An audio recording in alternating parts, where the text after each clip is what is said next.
Okay, good. 3, 2, 1.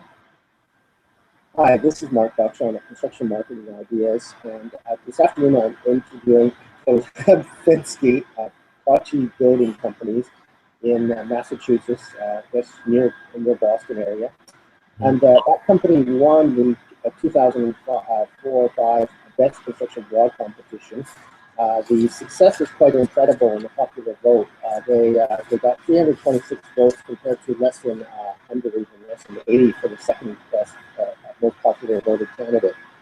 But that wasn't the entire deciding figure, because we had a panel of 4 judges who reviewed the blogs, and a majority of them selected this blog as well. So it won both popular vote and judging.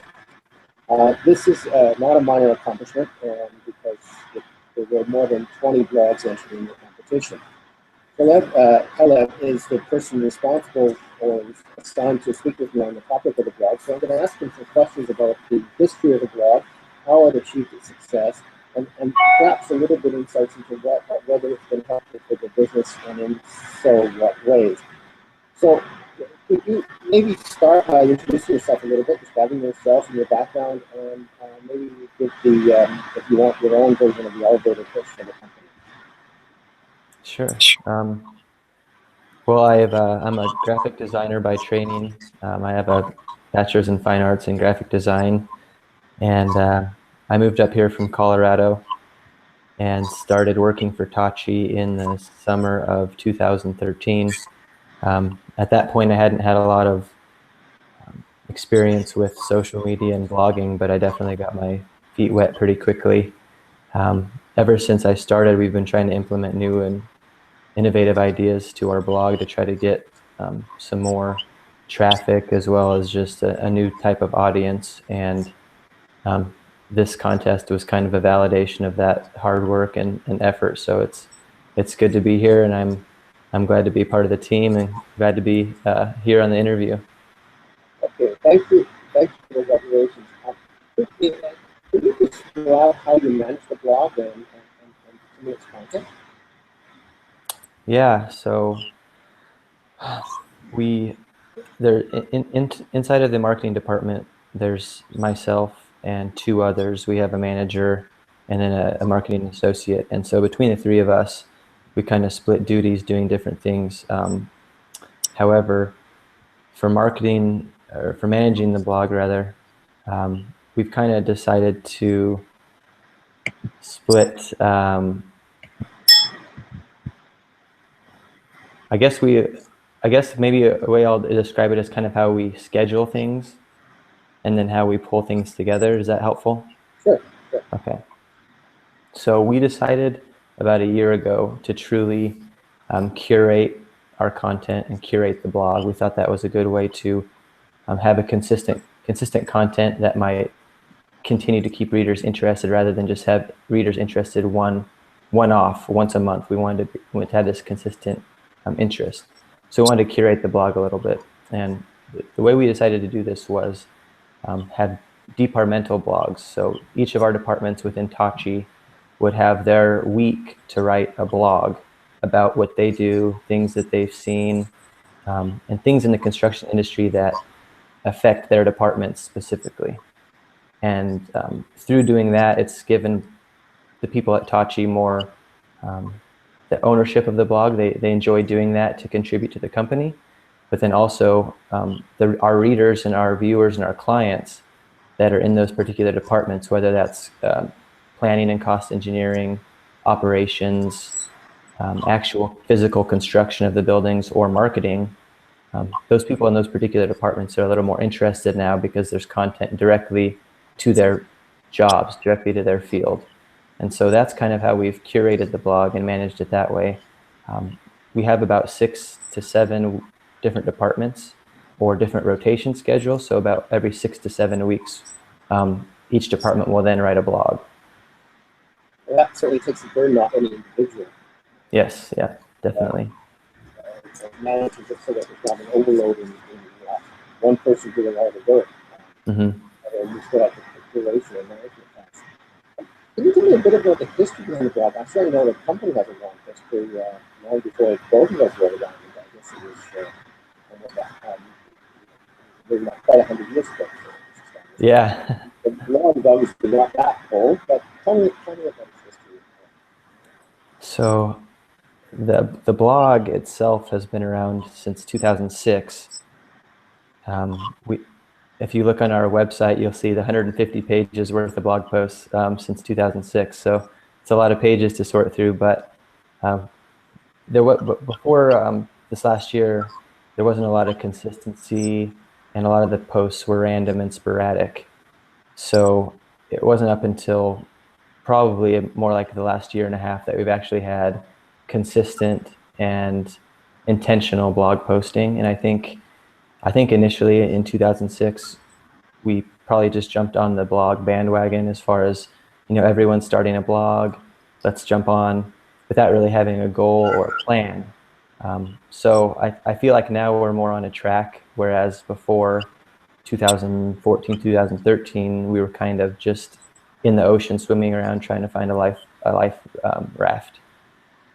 All right. So since that change, of course, have you done some quantification? Have you measured any results? And that can be anything from traffic, activity, feedback, or to the highest level would be whether you can trace any business that's been developed here. That's a good question. That's we've actually been talking about that recently, is trying to actually calculate closing a business or closing a job because of our blog or because of our online presence. And we're trying to figure out ways to help calculate that and measure that more effectively. So right now we don't really have a good way of doing that. So what we kind of are measuring now are more of our analytics. So we can track click-throughs on the website. We can track click-throughs from our Twitter feed and our Facebook and our LinkedIn profiles. So all that to say, I don't have a good way to measure if we're closing business, but we are getting more and more traffic due to our blog and due to our social media. One thing we could potentially implement to calculate or measure our closing of sales and closing of business deals is possibly to even ask our clients, how did you hear about us? If it's a first-time client, did you visit our blog? How did you hear about us? And maybe try to gauge it that way. I'm sure there's a service out there that offers calculation and measuring of these things, but we'll just have to do a little bit more research. Well, it's understandable, especially in what I call a complex service business such as construction. People don't generally see a blog post and pick up the phone or send an email and order a large construction project. Yeah. It just doesn't work that way. Yeah. On the other hand, sometimes even without science, you can sort of sense something's happening, or you know from an example or a story that has happened. I certainly have a few of my own, and I like to joke about the $75,000 order I got from my blog. But of course, you can argue that in a number of years and all the blogs that I did, I could say how much I made for the amount of effort I put in. It was very productive. But on the other hand, you can say, well, there's no statistics beyond that. You may have come in from another one. But have you got any examples, any sense of any of that sort of thing happening?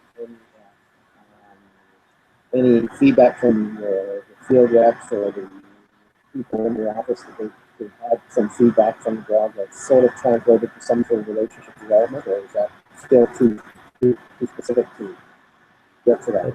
That's a good question.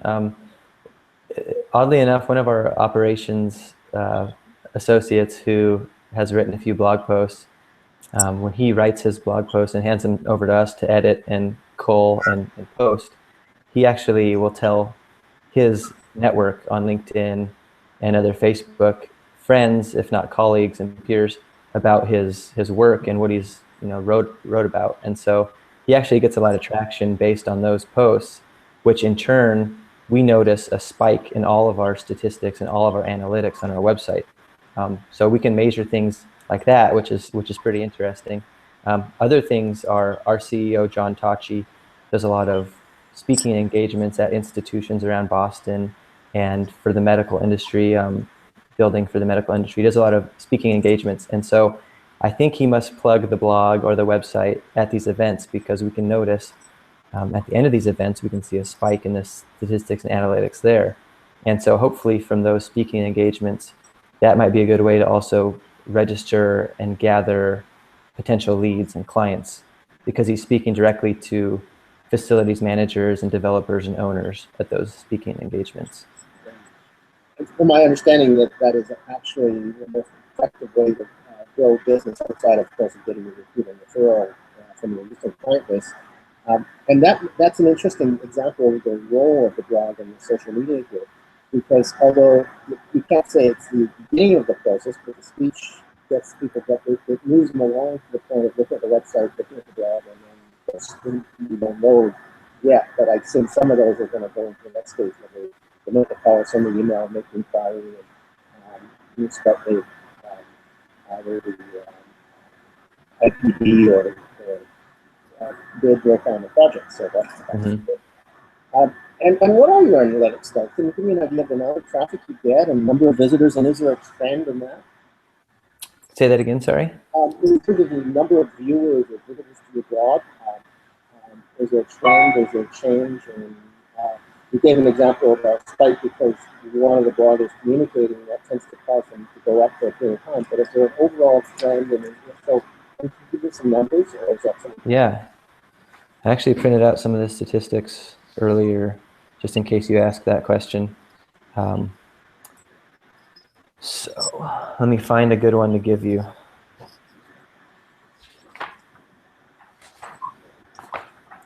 So sometimes when we have our staff meetings, the marketing department likes to, we basically reiterate the blogs that we posted from the previous staff meeting up to the current staff meeting, which typically is a 2-month period. So we'll give a list of what was written and what was posted, and then we'll put which one had the most hits and click-throughs. And so that's a way for us to internally gauge what content's interesting, what's getting traction, that sort of thing. So for instance, I'm looking at a list from between January and April, and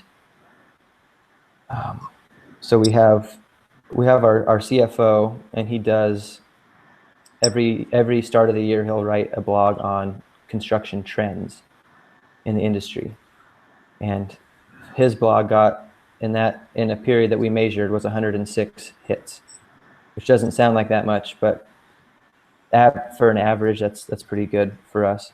Then you just move down to our virtual design and construction blog, which they usually talk about new technology in the industry, how technology is innovating certain methods.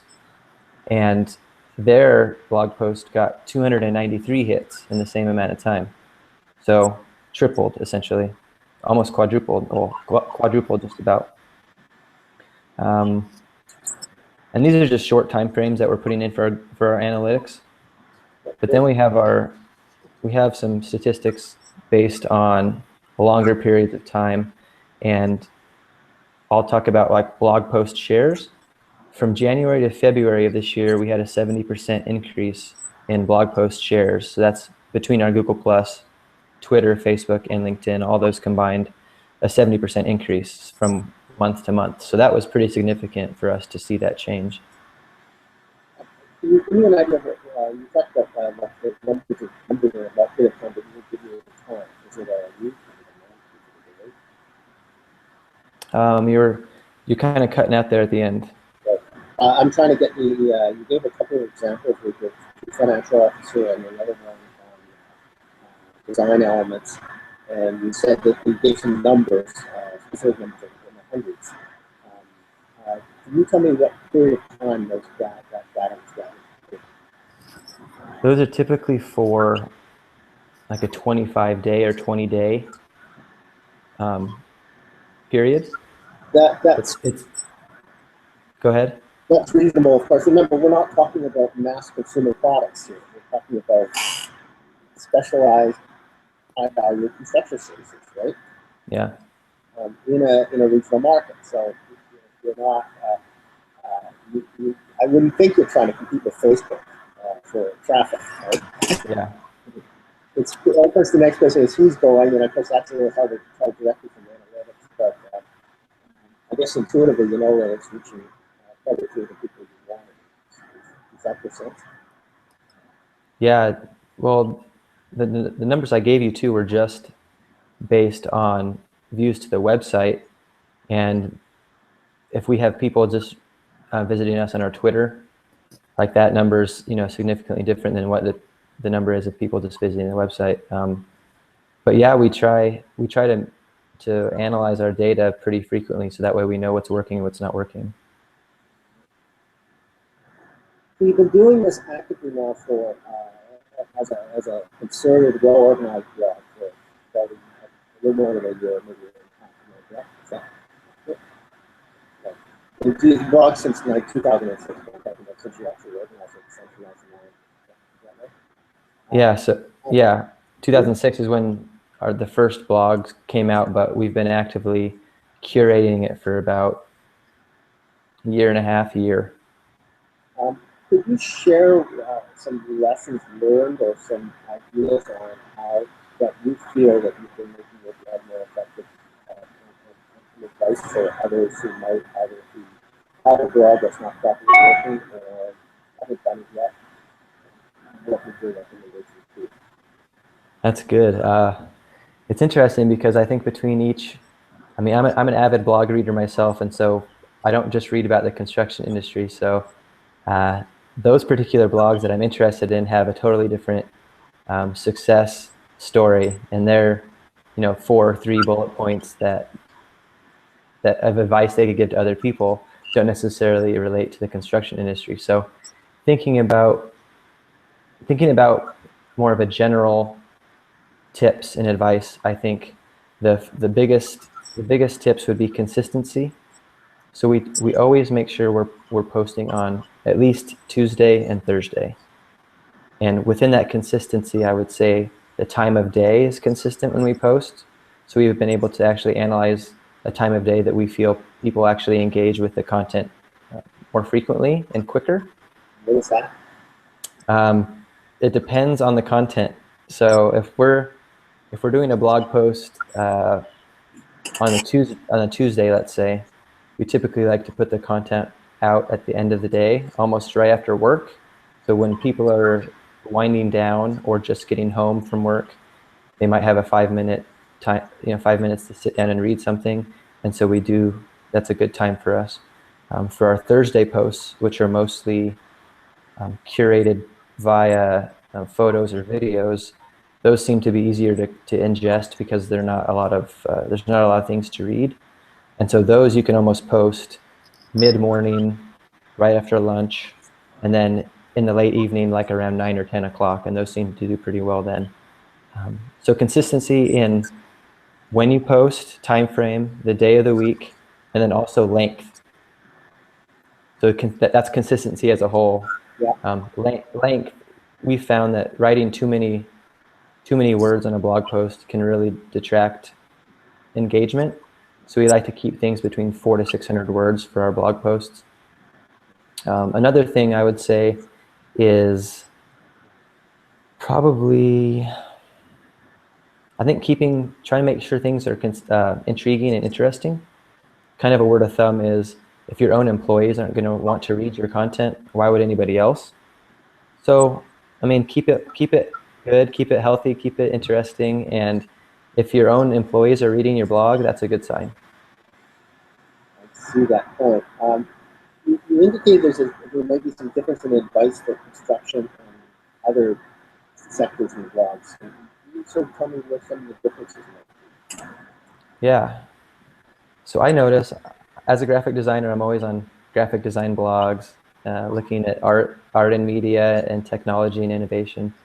And I feel like with a lot of those types of blogs, it's majority, like I'm looking for visual. I'm looking for the visual. I want to see a video of how something works. I want to see that new art piece. I want to see it in the gallery hung up. So for those blog posts, I almost could do the whole post without any words. If the photo just had a caption, I'd totally be satisfied, because that's what I'm looking for. Because I know I'm going to an art blog or a design blog, so that's what I'm looking for. With construction, not everything can be represented visually.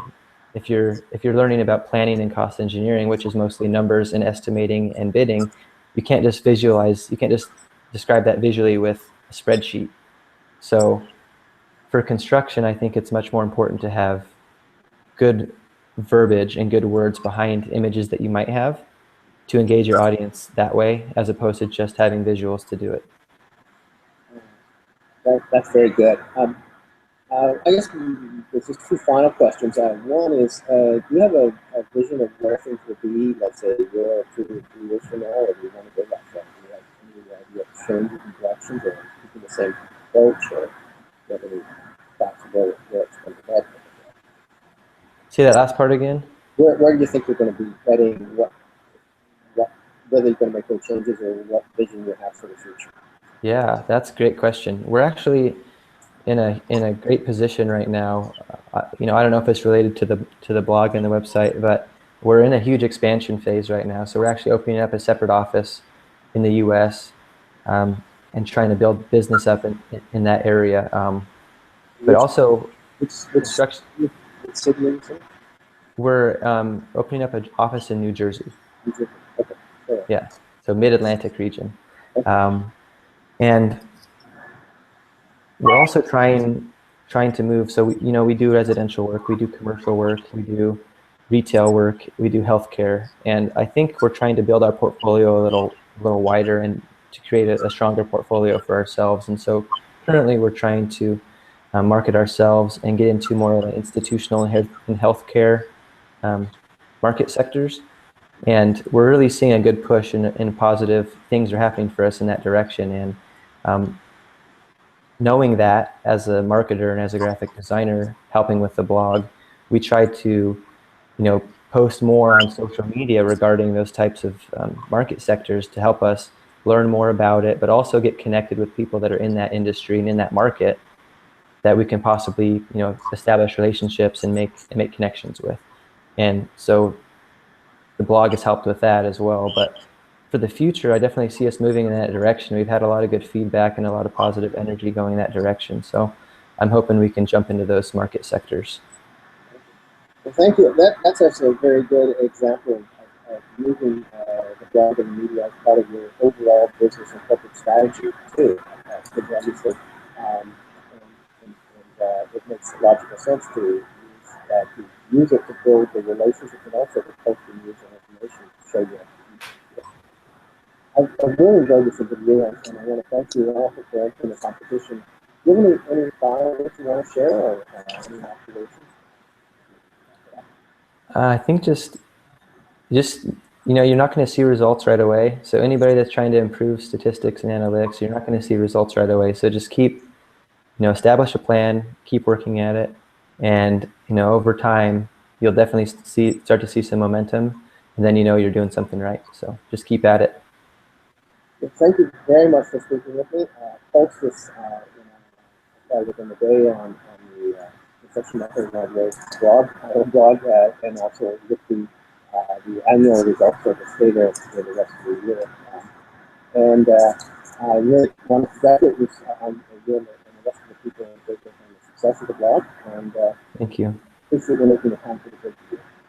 Yeah, thank you. It's been a pleasure. Thank you so much.